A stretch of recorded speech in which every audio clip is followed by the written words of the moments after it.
What's up, y'all? This be your boy Scotty, and you're watching my review on The Real Housewives of Atlanta, Season 8, Episode 10. I think it is 10. So, what's up, y'all? This video is a little bit late because yesterday I was sick as a motherfucker, okay? This Mississippi weather is really up and down. One minute we at about 70 degrees, the next minute we at 35 degrees. Like, this weather got me all the way fucked up. I'm not 100%. I'm a bit like 50%, but I'm trying to do it.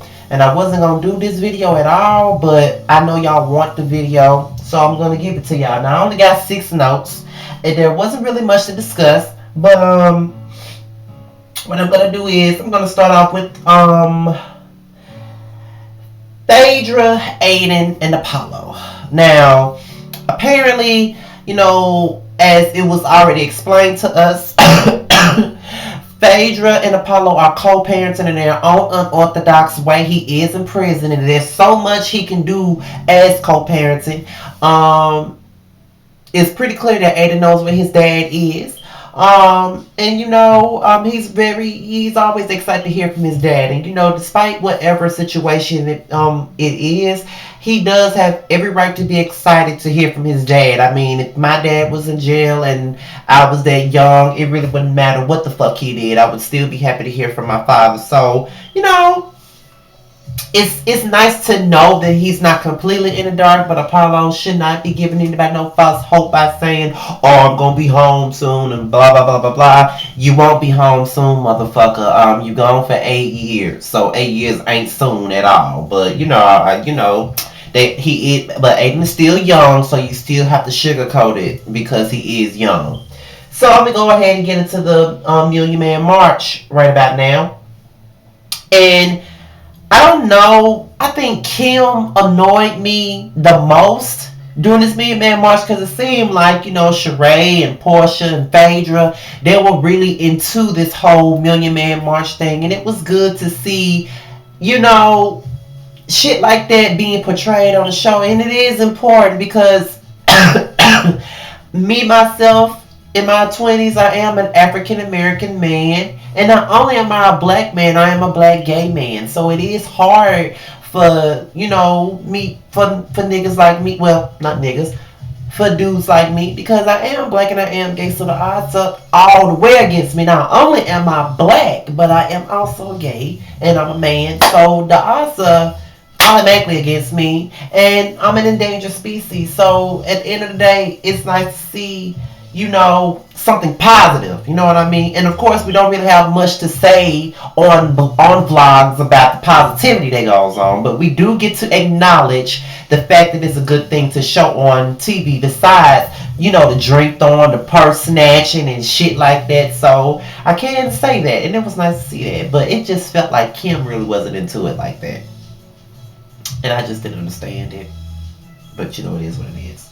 So, Kenya and Cynthia, they discussed the family reunion that Kenya had, and I can honestly see that Cynthia was very much affected by Kenya's mishap with the whole family reunion, and it's pretty certain that Kenya is still hurt. And Cynthia was very surprised that Aunt Lori really wasn't there for Kenya, and I was too when I watched the last episode because I went the fuck in on Aunt Lori last video.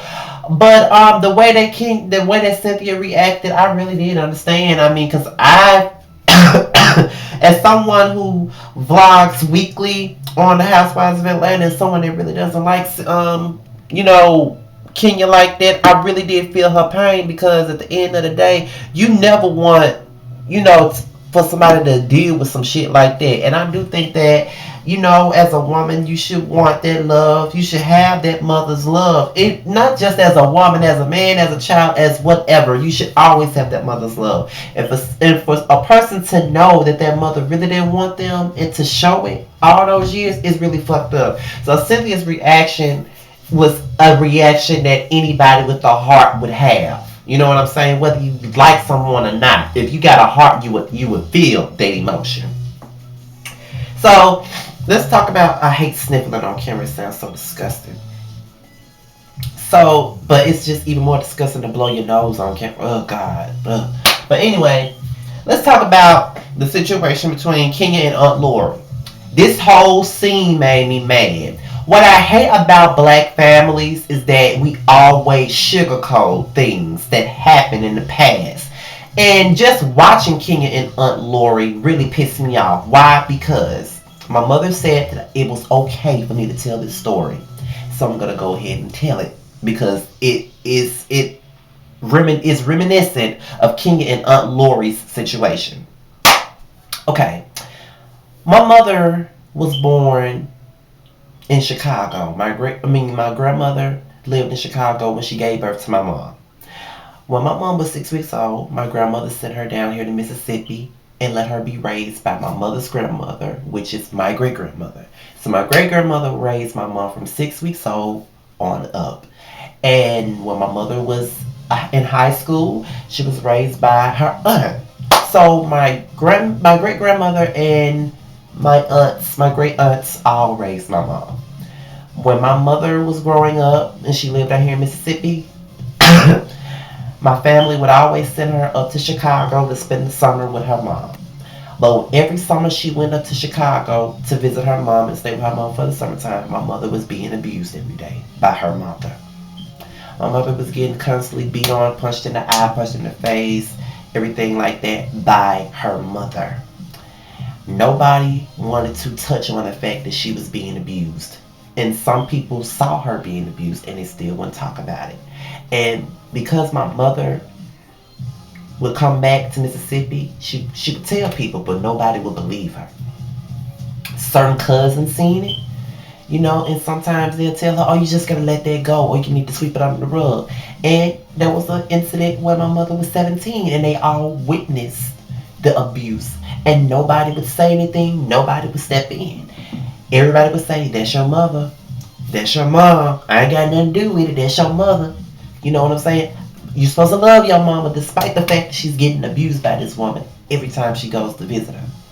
So even with my mother being 50 years old, it's still bothersome to her because just like with Aunt Lori, people feel like you should just shut the hell up and not focus on the situation. But it's like it's Kenya against her whole family because at the end of the day, everybody is smuggling and hiding for Kenya's mom and not trying to see it from her perspective at all. Like to know that your mother really didn't want you and she ignored you when y'all was in the same room all your life and family functions, that's fucked up. So how do you think Kenya feels by knowing that she's in her 40s and her mother still doesn't want a relationship with her? That's fucked up. And everybody can say, well, she didn't want Kenya, so Kenya should just leave it alone. You can't force nobody to want you. At the age of 40, I don't really think that Kenya is trying to force her mother to want her. She's grown, but she does want answers, and I think that she needs answers.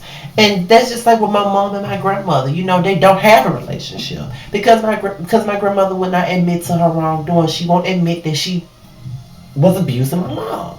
Like when my mother told everybody that she did it, she would honestly say that my mother was lying. So it was my mother's word against hers.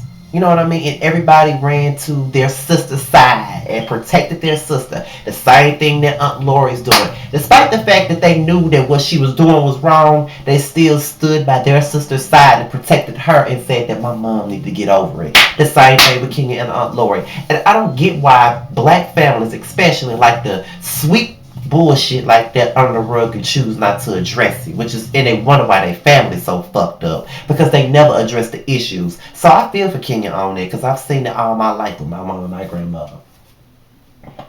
So Kandi and Todd, they proposed the whole restaurant idea to the old lady gang. And Aunt Nora is with it, Mama Joyce is with it, but Auntie Bertha ain't really here for it like that because she think that they're gonna be cooking. But the whole thing with Kandi and Todd is they want them there just to coach them on their recipes. So Auntie Nora is down for it, so is Mammy Joyce. But Aunt Bertha, she got to get more convincing. Get to the end of the episode, Nene returns. And I'm not here for Nene, but I'm ready to see what mess that she's going to bring. And apparently her and Cynthia, are bosom buddies again. They're back tight again or whatever it is. And it's so funny that Cynthia was so giddy to be back in the presence of the pussy that she's been eating for the last few years. But am I really that surprised? Because I saw the mid-season trailer and Cynthia already ready to turn on Kenya for Nene, which I already knew that she would. But I'm gonna save my comments for that when it does happen. But just know that Cynthia is a flip-flopping bitch, and I've been saying it. And for all of you that have been trying to read me because I was reading that bitch, fuck y'all. Cause now y'all see how flip-floppish the bitch is. But that's all I really gotta say. That's all I really gotta say. So with that being said, you guys, this is my review on the Real Housewives of Atlanta. I know this review ain't about shit, but it is what it is. It's all I can talk about. And plus, I'm not feeling all that well. I'm just 50% well. But you know, it is what it is. Now, like I did say, I did read all of your comments. That rec video will be coming out.